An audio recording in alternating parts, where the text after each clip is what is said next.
महाभारत का युद्ध खत्म हो चुका था। कुरुक्षेत्र की भूमि पर चारों ओर सिर्फ लाशें थीं।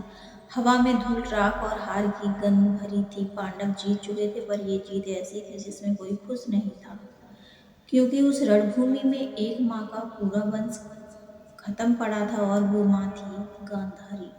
गांधारी धीरे धीरे रणभूमि में चल रही थी। उसके कदम कांप रहे थे, क्योंकि हर कदम के साथ उसे अपने बेटे का कोई ना कोई अवशेष दिखाई दे रहा था।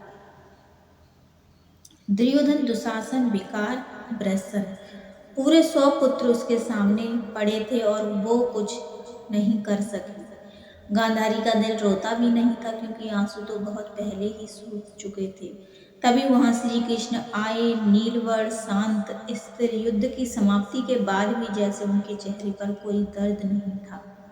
गांधारी ने उन्हें सुन लिया, और उसके अंदर का तूफान फूट पड़ा। वो बोली, कृष्ण, तुम इस धरती के धर्म रक्षक कहलाते हो, पर आज मेरा पूरा कुल समाप्त हो गया।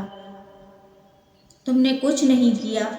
कृष्ण शांत रहे। उन्होंने कहा, माता, यह युद्ध अधर्म और धर्म के बीच था। इसके बिना विनाश नहीं रुकता। लेकिन गांधारी का दर्द उस समय तर्क नहीं सुन सका। उसने अपना कंपकंपाता हुआ हाथ आकाश की ओर उठाया और बोली, हे कृष्ण, अगर मैं जीवन भर सच्ची पत्नी, सच्ची माँ और सच्ची बहू रही हूँ, तो आज मेरा ये श्राप सुनो। जैसे मेरा वंश मेरे सामने नष्ट हुआ है, वैसे ही एक दिन तुम्हारा वंश भी तुम्हारी आंखों के सामने नष्ट होगा। ये शब्द सुनते ही पूरा आकाश मानो थम गया। कुछ क्षण के लिए हवा भी रुक गई।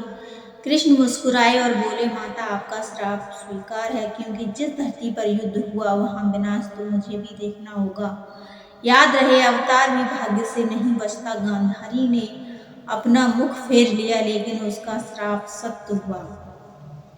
बरसों बाद कृष्ण का यदुवंश आपसी कलह में ही समाप्त हो गया, और कृष्ण स्वयं जंगल में एक बाण से घायल होकर त्याग गए। गांधारी का श्राप इतना शक्तिशाली था कि उसने ईश्वर के अवतार के जीवन की दशा बदल दी। कहते हैं, एक स्त्री का दुख जब श्राप बन जाए तो स्वयं भगवान भी उसे रोक नहीं पाते।